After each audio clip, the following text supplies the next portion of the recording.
शिष्टाचार का वर्णन।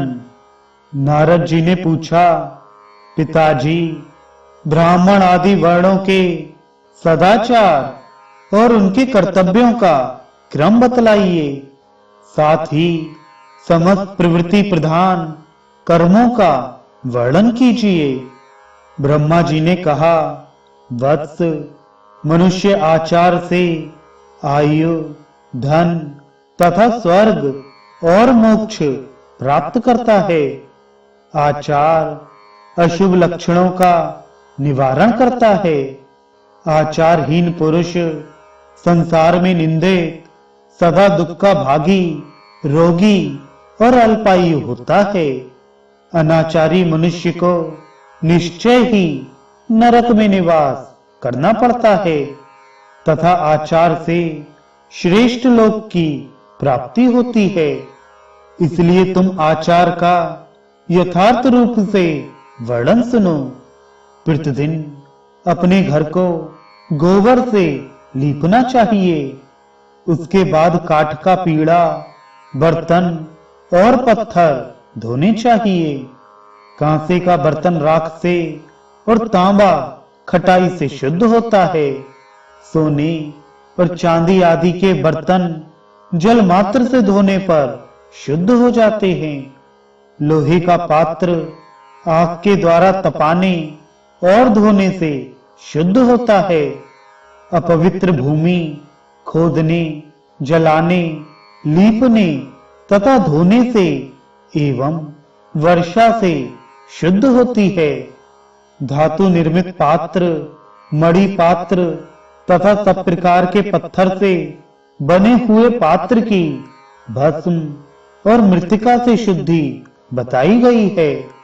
शैया, स्त्री, बालक, वस्त्र, यज्ञोपवीत और कमंडल ये अपने हों तो सदा शुद्ध हैं और दूसरे के हों तो कभी शुद्ध नहीं माने जाते। एक वस्त्र धारण करके भोजन और स्नान ना करे।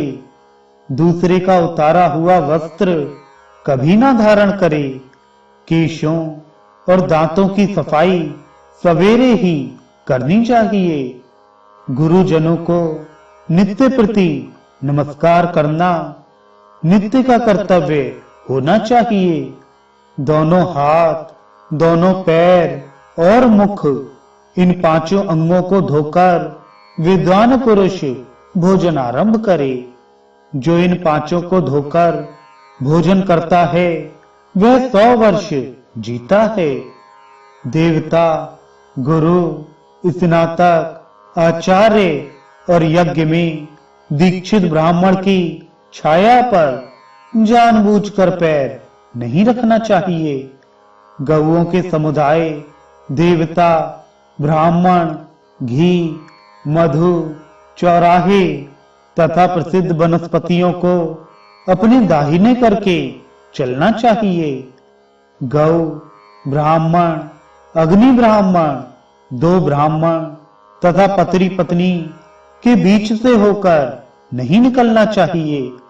जो ऐसा करता है वह स्वर्ग में रहता हो तो भी नीचे गिर जाता है। झूठे हाथ से अग्नि, ब्राह्मण, देवता, गुरु अपने मस्तक, पुष्प वाले वृक्ष तथा यज्ञोपयोगी पेड़ का स्पर्श नहीं करना चाहिए। सूर्य, चंद्रमा और नक्षत्र, इन 3 प्रकार के तेजों की ओर झूठे मुंह कभी दृष्टि न डाले। इसी प्रकार ब्राह्मण, गुरु, देवता, राजा, श्रेष्ठ सन्यासी, योगी, देव कार्य करने वाले तथा धर्म का उपदेश करने वाले द्विज की ओर भी झूठे मुंह दृष्टिपात ना करे।